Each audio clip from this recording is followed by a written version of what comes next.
Is Sebastian Vettel about to quit F1? In recent years, Vettel's become known for driving environmental issues in Formula 1, and he's often seen taking on projects with school children and clearing up litter, amongst other things.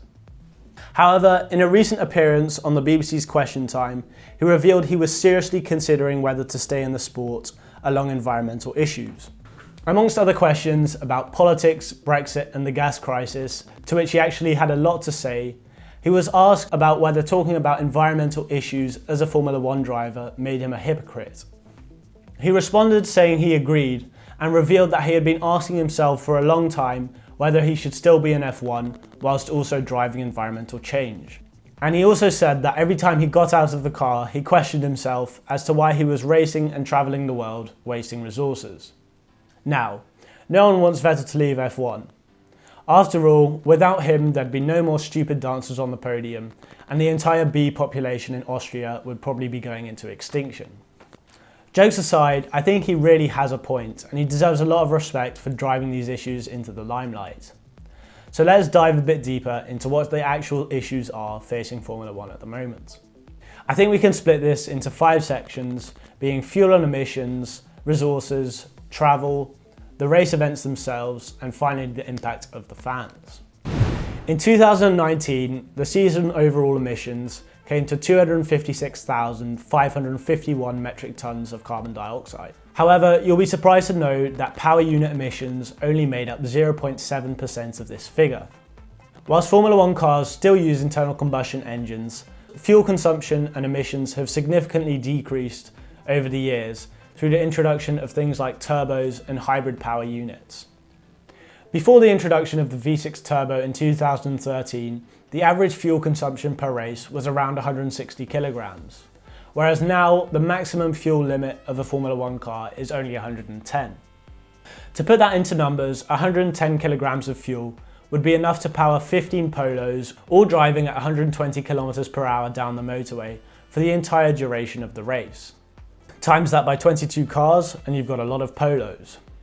However, if we put that into other terms, an entire race season uses about 150,000 kilograms of fuel, which is similar to what most airliners will use on an average long-haul flight. So whilst emissions are high, in relative terms, it's actually not awful, especially considering the hundreds of millions of fans who watch the races every weekend and the fact that they're not that frequent. Now, another area the Formula 1 industry has come under pressure for recently is the use of resources in their production of the cars. Formula 1 offices and team factories contribute up to 19.3% of the total carbon dioxide emissions of a season. Formula 1 teams also have a lot to spend on expensive materials that can increase performance or shave weight of their car. In a sport where the drive and competition is so strong to make the fastest car as possible, there's little room for compensation when it comes to environmental issues. A lot of parts, like power units, are replaced multiple times throughout the year, meaning a lot of resources are used over the course of a season. Crashes also lead to many parts being written off or turned into memorabilia items. This means new ones have to be produced, which is really energy intensive and increases the overall carbon dioxide footprint. Carbon fibre that makes up the bodywork of a Formula 1 car and is often broken off in a crash is also particularly difficult to recycle and requires a lot of carbon dioxide emissions to produce. However, by far the greatest contributor to carbon dioxide emissions in Formula 1 is the travel. And this includes both the logistical transport of the team's equipment and cars, as well as the passenger transport of the drivers, teams and staff. Formula 1 estimated that these two areas combined produce up to almost 73% of the total carbon dioxide emissions. Flying, we already know, is a major contributor to carbon dioxide emissions in the world, and Formula 1 season includes a lot of it. Races are held globally, and teams and equipment alike have to be transported long distances by air, road or sea. And due to the sheer volume of stuff they carry and the frequency they have to travel, this means that there are very large carbon dioxide emissions.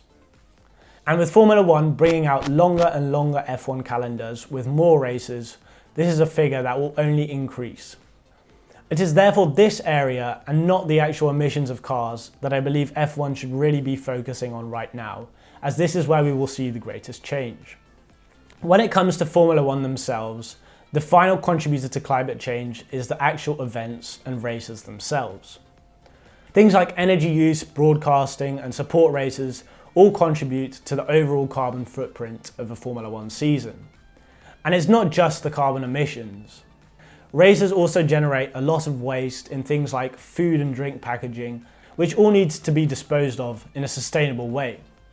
I mean, we all saw what was left at Silverstone when our man Seb had to go and clear it up. Now, what F1 doesn't cover in their 256,000 tonne figure, however, is the impact the actual fans make when they travel to and from Formula One events. Fans will often drive or even fly very long distances to get to Formula One races.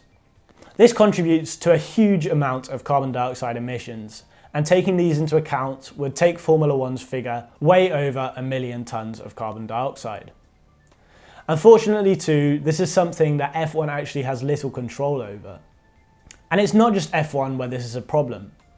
Every major event, whether it be a sports event or a concert, draws thousands of people from long distances who all have to travel to get to the event. So it's obvious that as it currently stands, F1's facing a lot of challenges when it comes to environmental issues. But what have they planned to counter this? Luckily, with the pressure from drivers and fans like Sebastian Vettel, F1 has started to make big changes with regard to their environmental impact.